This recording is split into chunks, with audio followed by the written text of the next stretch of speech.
एक छोटे से गांव में सरिता अपनी बहू और अपने गरीब परिवार के साथ रह रही थी। बेटा, आज हमें ये रात को सारा काम खत्म करना होगा, कल ये सारा ऑर्डर का सामान जाएगा। माँ, मैं तो कोशिश कर ही रहा था लेकिन घास ही खत्म हो गई। अब आप ही बताओ ना, मैं क्या करूँ? हमारे पास और कोई चारा नहीं है, हमें जंगल से और घास काट कर लानी होगी। इस समय जंगल में जाने का फायदा नहीं है, कभी भी कुछ भी हो सकता है। जंगली जानवर रात के समय ही बाहर निकलते हैं। अजय बिल्कुल सही कह रहा है बहू।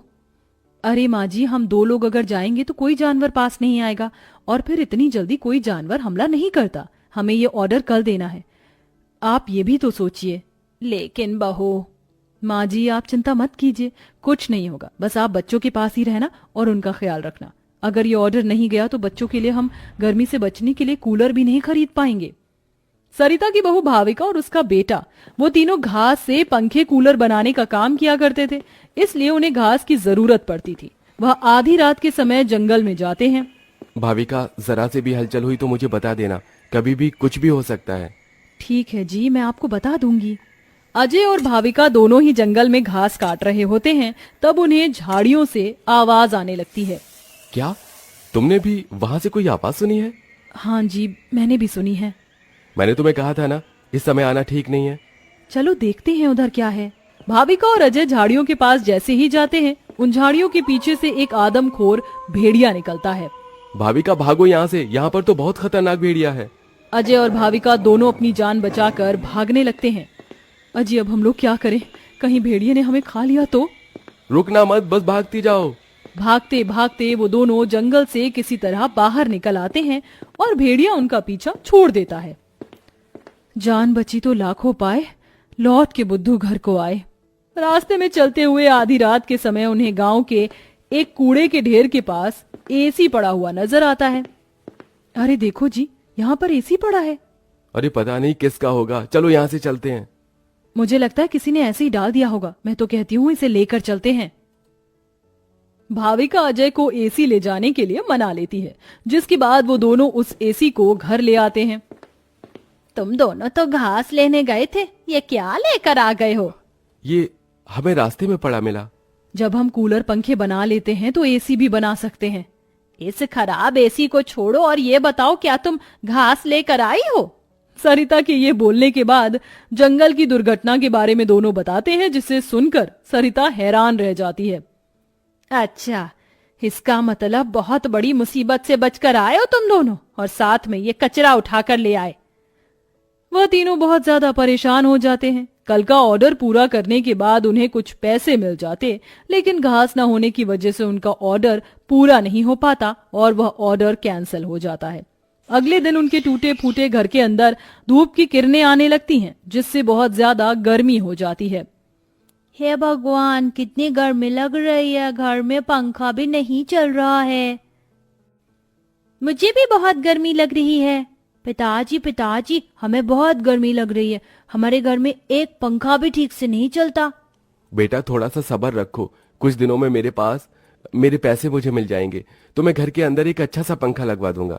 हमारा वो ऑर्डर तो कैंसिल हो गया, लेकिन सुबह में घास ले आई थी मैं। चलिए गांव वालों के कूलर और पंखे में घास लगा देते हैं, उससे कुछ तो पैसे आएंगे।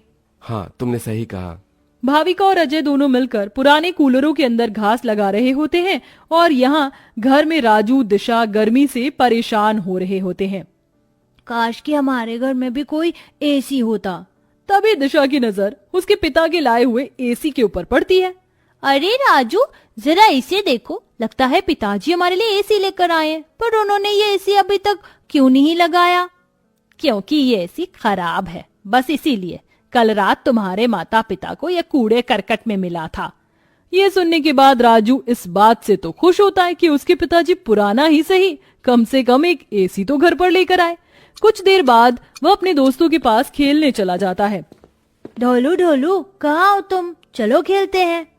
आज मैं नहीं आ सकता, बहुत गर्मी है, और इतनी गर्मी में मेरा मन नहीं कर रहा है आने का, क्योंकि मेरे घर के अंदर एसी लगा हुआ है। मैं उसकी ठंडी हवा में ही बैठना चाहता हूँ। क्या कहा? तुम्हारे घर के अंदर भी एसी है?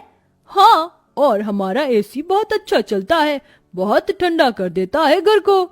राजू यह सुनकर बहुत खुश होता है। वह वापस अपने घर पर आता है और अपने पिता से कहता है, पिताजी पिताजी मेरे लिए एसी ठीक कर दीजिए, बहुत गर्मी होती है घर के अंदर, मेरे सभी दोस्तों के पास एसी है।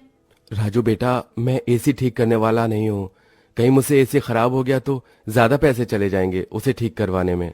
अरे पिताजी आप तो एक्सपर्ट हो, आपको तो सब कुछ आता है, आप एसी को भी ठीक कर दोगे मुझे पता है। राजू के कहने पर अजय एसी को ठीक करने की कोशिश करता है। अजय को लगता है कि उसके ठीक करने पर एसी ठीक हो गया होगा, लेकिन एसी ऑन होते ही उसके अंदर से धुआं निकलने लगता है। ये क्या हो गया, लगता है ये एसी खराब है, फेंक दो इस एसी को।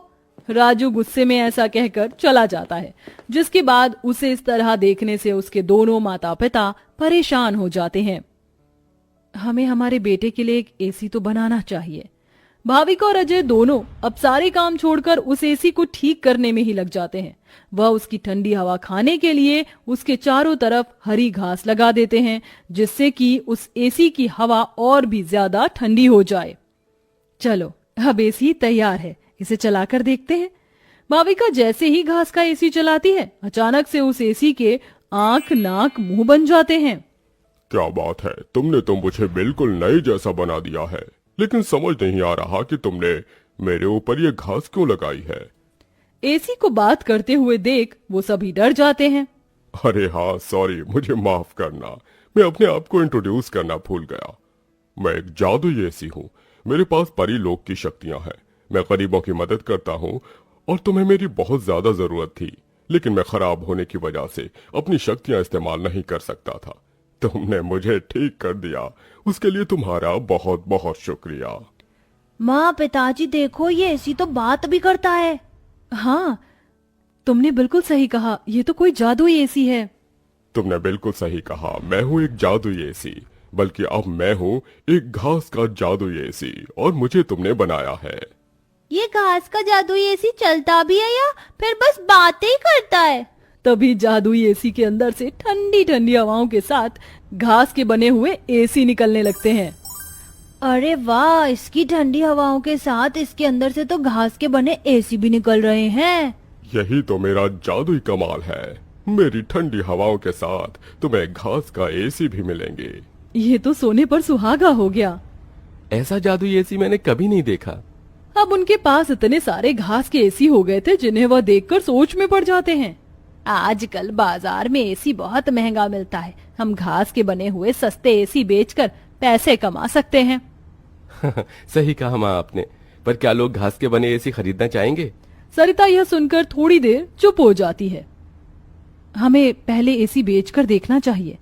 इस तरह भाविका और अजय दोनों मिलकर बाजार में घास के बने एसी बेचने के लिए चले जाते हैं, जहां घास के बने एसी देखकर सभी लोग हैरान रह जाते हैं।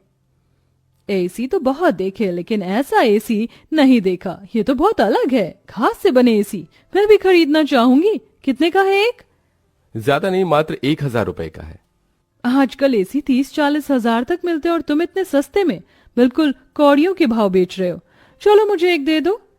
कमोलिका के खरीदने के बाद वहां और भी लोग उन दोनों से एसी खरीदते हैं। इसी के चलते उनकी अच्छी खासी बिक्री हो जाती है और सारे एसी बिक जाते हैं।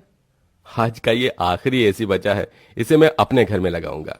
अजय घास का एक एसी अपने घर में भी लगा देता है और घास के जादुई एसी का इस्तेमाल वो बस तभी करता है जब उसे एसी बेचने के लिए पैसे चाहिए होते हैं। जादुई घास के एसी, अपनी ठंडी ठंडी हवाएं दो, जिससे मुझे तुम्हारे जादुई घास के एसी मिले। अजय के इतना बोलते ही जादुई घास के एसी के अंदर से ठंडी ठंडी हवाओं के साथ घास के बने एसी निकल आते हैं। इस तरह धीरे धीरे अजय अपना घास के बने एसी का बहुत बड़ा बिजनेस खोल लेता है और धीरे धीरे उसकी सारी परेशानियां खत्म हो जाती हैं। अब वह गरीब परिवार खुशी खुशी रहने लगता है।